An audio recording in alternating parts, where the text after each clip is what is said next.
343, episode 64 Jalan yang bukan jalan 4. Percikan api muncul di sekitar jiwa yang hancur dan vitalitas ibuku perlahan-lahan kembali. Para pengembara yang sibuk menyatukan potongan-potongan cerita ibuku seolah-olah mereka tidak akan mentolerir satu kesalahan pun. Inilah yang terjadi pada saat itu. Apakah kamu ingat?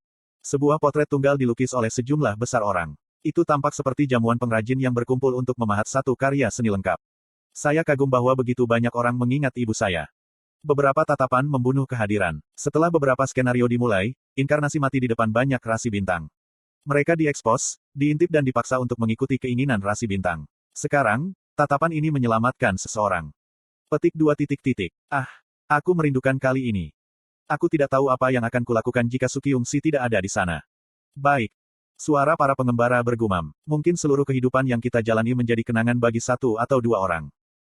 Rasi bintang, Scribe of Heaven, menunjukkan kekaguman murni terhadap lanskap dari cerita yang terkumpul. Konstelasi, Hakim Api Setan seperti, sangat senang. Rasi bintang, Prisoner of the Golden Headband, menarik rambutnya dengan ekspresi yang tidak diketahui. Rasi bintang, Abyssal Black Flame Dragon, menggerutu sambil melihat inkarnasinya. Mungkin inspeksi saluran berakhir ketika rasi bintang berkumpul di saluran bio untuk menonton adegan itu. Ibuku selesai di depan mata semua orang.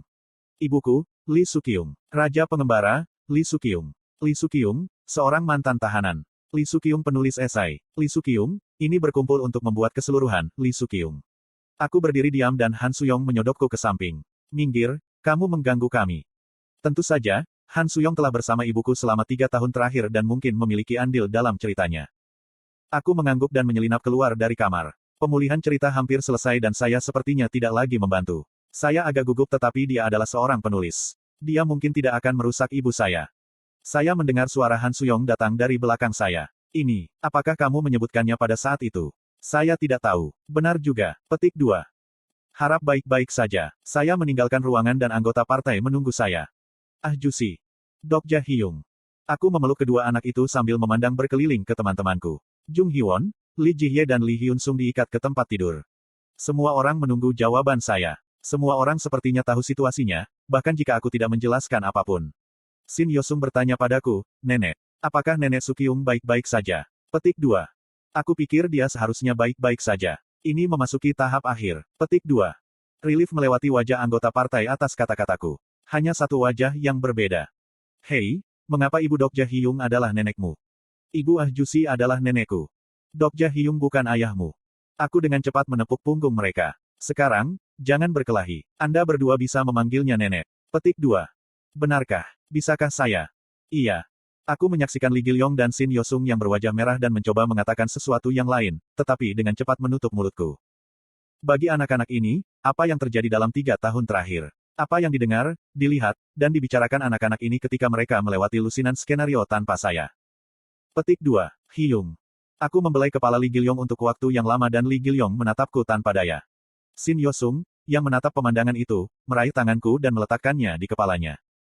Saya memegang kedua anak itu di tangan saya dan memberitahu mereka, maaf. Iya, untuk apa?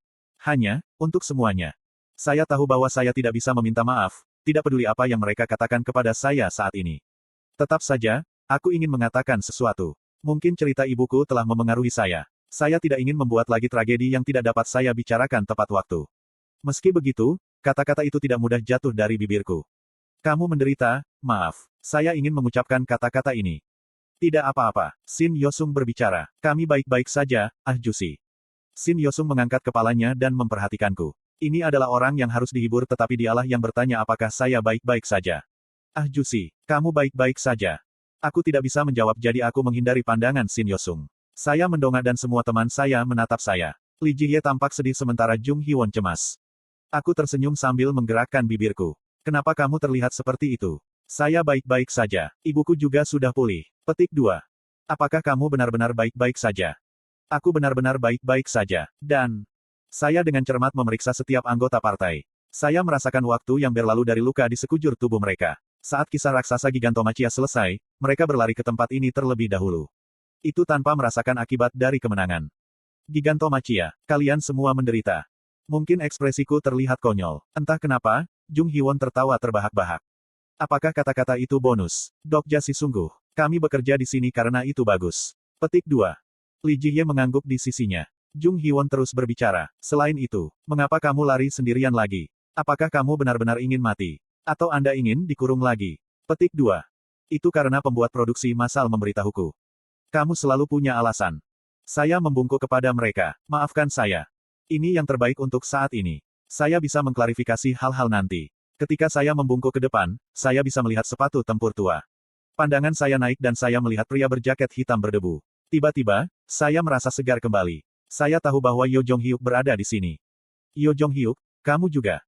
Tidak ada waktu untuk cerita-cerita menyedihkan. Itu belum berakhir. Petik 2. Yo Jong-hyuk berjalan menuju kamar di seberang koridor dengan mata aneh dan menakutkan. Seperti yang diharapkan, Yo Jong-hyuk adalah Yo Jong-hyuk. Semua orang tampak santai. Apakah Anda datang untuk piknik? Petik 2. Pintu ke kamar rumah sakit terbuka dan Han Suyong muncul. Sepertinya dia telah mengkonsumsi cukup banyak kekuatan sihir dan ekspresinya lelah. Ibuku. Butuh beberapa saat baginya untuk bangun tetapi penyakitnya sudah sembuh. Sisanya ada di tangan waktu. Petik 2. Kamu telah bekerja keras. Yo Sangah.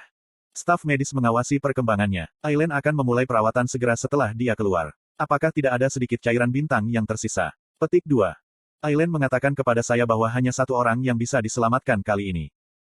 Ayo langsung. Aileen mengambil tim medis dan langsung memindahkan kamar. Ngomong-ngomong, begitu kami memasuki kamar Yo Sangah, kami menghadapi pemandangan aneh. Seolwa Si. Saya melihat Lee Seolwa dalam gaun putih dan merawat Yo Sangah. Apakah itu ilusi? Saya merasa seperti kecepatan di mana fragmen cerita Yo Sangah mengalir berkurang. Apa yang terjadi? Aku menggunakan obat yang diberikan Jong Hyuk Si padaku. Obat yang Yo Jong Hyuk berikan padamu. Lee Seolwa menatap botol kecil di atas meja diam-diam. Itu adalah penyakit yang tidak pernah terjadi sebelumnya. Saat saya menyentuh botol kaca, informasi barang menjadi perhatian saya. Petik 2. Susu batu kosong dan bening. Saya terkejut. Jika ini adalah susu batu kosong dan bening yang saya tahu, itu adalah barang langka yang bisa dibandingkan dengan cairan bintang. Itu adalah salah satu eliksir terhebat yang datang dari Zero Murim yang terselubung. Saya memiliki begitu banyak pikiran sekaligus sehingga saya tidak tahu harus berkata apa. Di mana kamu mendapatkan hal semacam ini? Aku dengar dia menerimanya dari Breaking the Sky Sword Saint.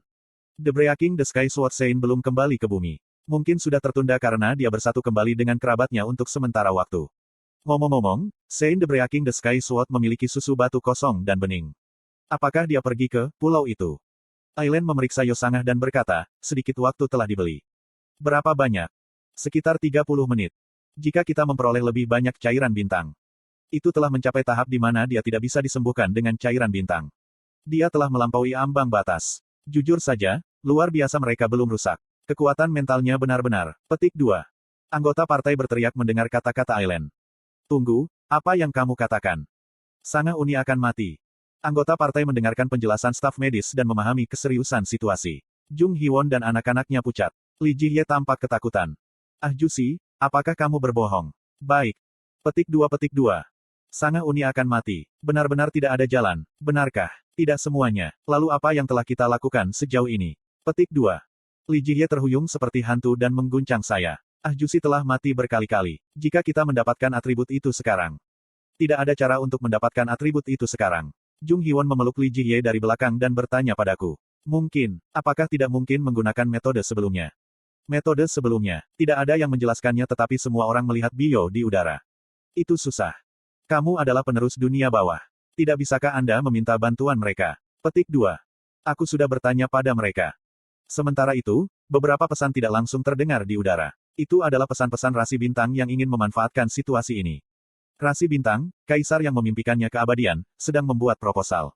Rasi bintang, kaisar yang memimpikannya keabadian, mengatakan dia akan memberi Anda rumput keabadian saat ini jika Anda menandatangani kontrak dengannya. Kaisar yang memimpikannya keabadian, itu adalah Raja Cina. Ilahi rumput keabadian, jelas merupakan barang yang bisa dibandingkan dengan cairan belimbing dan belimbing. Namun, Yo Sangah saat ini tidak dapat pulih bahkan jika saya menggunakannya. Jangan lakukan itu. Semua orang menatap satu tempat. Jika Anda meminjam tangan mereka, mereka pasti akan meminta harga yang konyol. Yo Sangah sedang berbicara. Tubuh inkarnasinya memiliki mata tertutup tetapi semua orang bisa mendengarnya. Jiwa itu memiliki lebih dari setengah dari dirinya tersebar dan hanya mereka yang tersisa, namun dia memperhatikan semua orang di sini. Semua orang. Yo Sangah berbicara kepada anggota partai. Saya baik-baik saja. Jadi, saya tidak tahu siapa berkali-kali mereka mendengar kata-kata, saya baik-baik saja, hari ini. Semua orang di tempat ini tahu apa yang dia maksud dengan mengatakan, aku baik-baik saja. Bagi kami, itu berarti waktu neraka telah muncul. Gilyong, Nuna baik-baik saja. Jangan menangis. Yosung juga. Yosanga terus berbicara dengan grup. Aku memegangi dadaku yang berdenyut dan bersandar ke dinding. Jung Hiwon duduk di kursi. Hiwon-si. Saya sangat suka Hiwon-si. Apakah Anda tahu?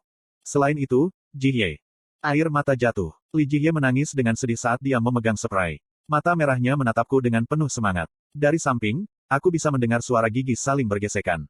Kim Dokja, aku akan menandatangani kontrak dunia luar. Han Suyong meraih lenganku dan menyatakan. Lalu mungkin ada jalan. Tidak, saya pasti akan membuat kontrak. Saya. Han Suyong si. Dagu Han Suyong bergetar. Kamu tidak harus melakukan itu. Han Suyong menjatuhkan lenganku. Dia pergi melalui pintu seolah dia tidak ingin terus mendengarkan. Yosanga terus berbicara. Dia adalah orang yang mencurahkan semua kata-katanya yang tersisa. Hyun Sung Si dan Jong Hyuk Si. Aku punya sesuatu untuk memberitahumu. Tapi aku tidak punya banyak kekuatan tersisa. Ya, saya ingin mengatakan, saya akan meninggalkan yang lain. Kemudian Yosanga melirikku. Aku bersandar di dinding sementara lukaku berdenyut. Dunia bergetar. Meskipun demikian, saya harus bertahan. Semua orang. Saat saya berbicara, rasa sakit memenuhi kepala saya. Dinding keempat memperingatkanmu. Tidak. Saya mengabaikannya dan melanjutkan. Semuanya, tolong keluar sebentar. Mereka semua tampaknya telah kehilangan jiwa mereka meskipun Yosanga adalah orang yang sedang sekarat. Yang pertama mendapatkan kembali akal sehat mereka adalah Jung Hiwon.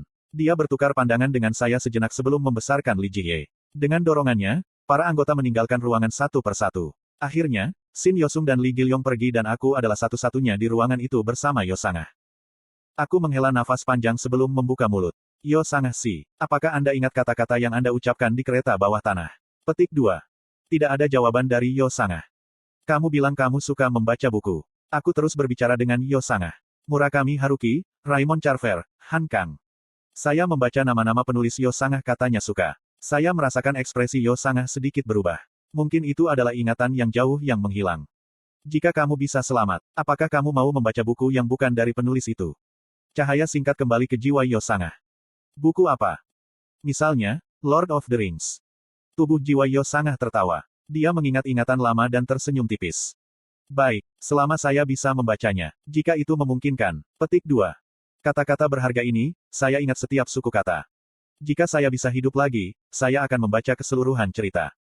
Aku mengangguk. Saya tidak tahu apakah metode ini akan berhasil. Dalam novel aslinya, ini belum pernah dicoba. Namun, ini adalah satu-satunya metode yang bisa saya lakukan. Ada percikan besar saat dinding muncul di udara.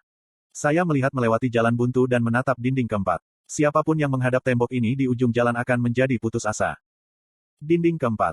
Dinding tebal dan keras yang tidak bisa dihancurkan oleh apapun. Tidak ada benda buatan seperti dinding di dunia ini. Itu adalah tembok yang seseorang buat dengan tujuan yang jelas. Saya tidak tahu tujuan pasti di balik pembuatan tembok ini.